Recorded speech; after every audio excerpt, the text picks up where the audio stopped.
J'aimerais vous présenter un livre que j'ai eu l'honneur de traduire. C'est l'ouvrage du grand maître et érudit tibétain Tulku Thondup. Pour parler un peu de lui, Tulku Thondup est né dans le Golok, qui est dans l'est du Tibet.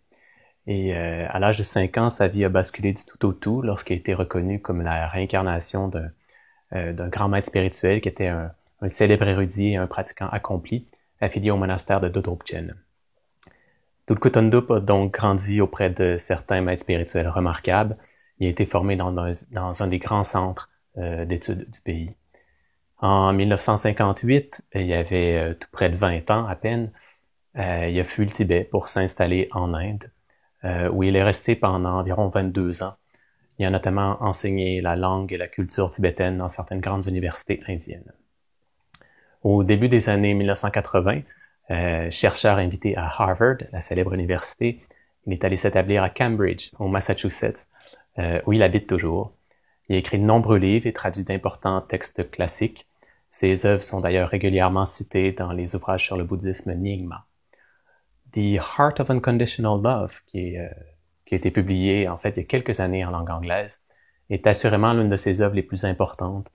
Elle synthétise de façon simple, accessible, toujours profonde cependant, une vie entière de recherche et de pratique méditative. C'est un livre pertinent autant pour ceux qui commencent tout juste à s'intéresser au bouddhisme qu'à ceux qui l'étudient depuis des années. D'ailleurs, j'ai entendu d'autres enseignants chevronnés comme Samuel Berkholz et Dzaki Lung Rinpoche recommander chaudement cet ouvrage. C'est un livre qui déborde de joie, déborde de gratitude. Il démontre qu'on peut faire preuve de créativité sur le chemin de la méditation et qu'on peut toujours approfondir notre compréhension et notre réalisation de la sagesse et de la compassion.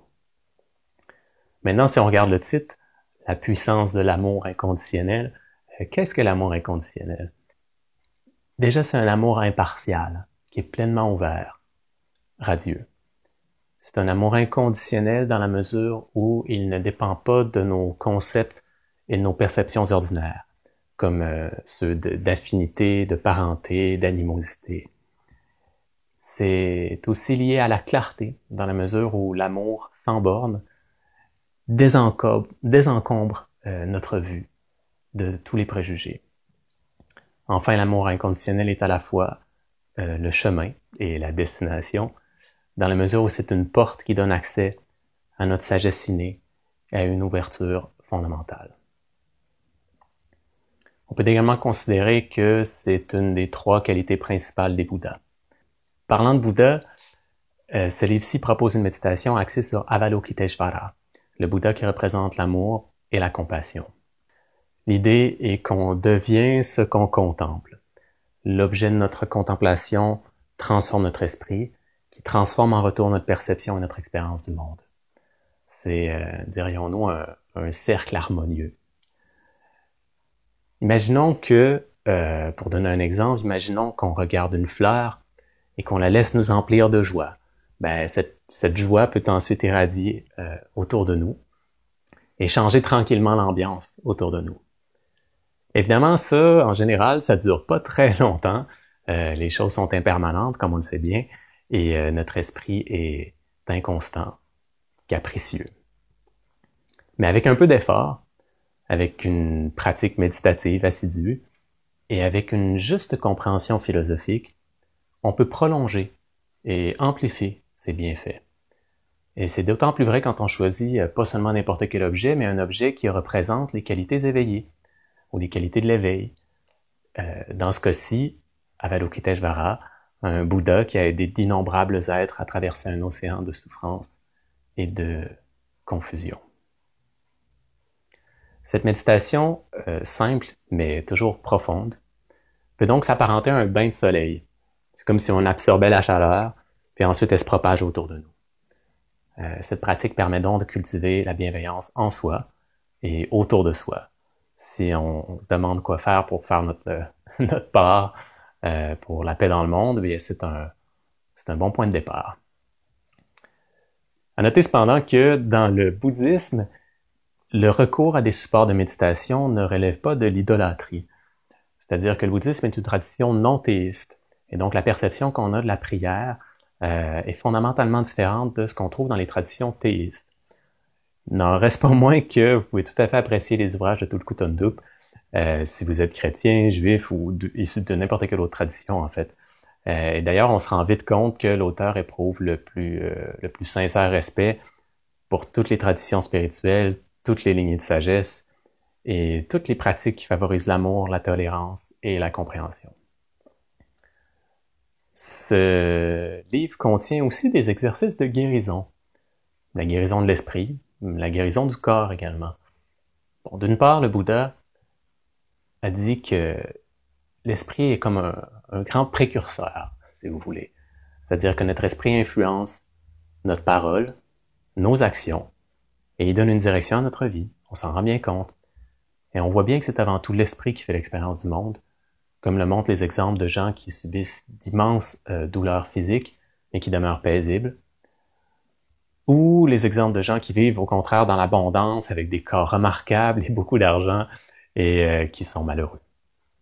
Donc on comprend bien que c'est l'esprit qui fait d'abord, que c'est d'abord l'esprit qui fait l'expérience du monde. Mais ça ne veut pas dire qu'on doit négliger le corps. Le bouddhisme n'est pas une voie de mortification.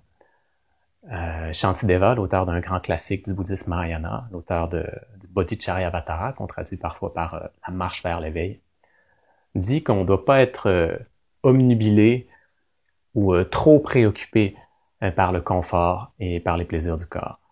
Mais il dit aussi que les bodhisattvas ne doivent pas maltraiter leur corps sans raison, parce que ce support physique nous aide non seulement à progresser sur la voie spirituelle, mais ça peut nous aider à aider les autres.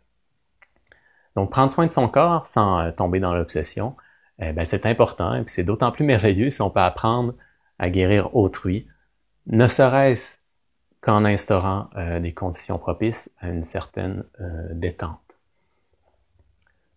Ce livre contient donc des exercices pour se guérir soi-même et autrui, spirituellement, mentalement, et même physiquement dans une certaine mesure, et constitue donc un excellent complément à d'autres livres du même auteur qui traitaient, eux, plus spécifiquement de la santé.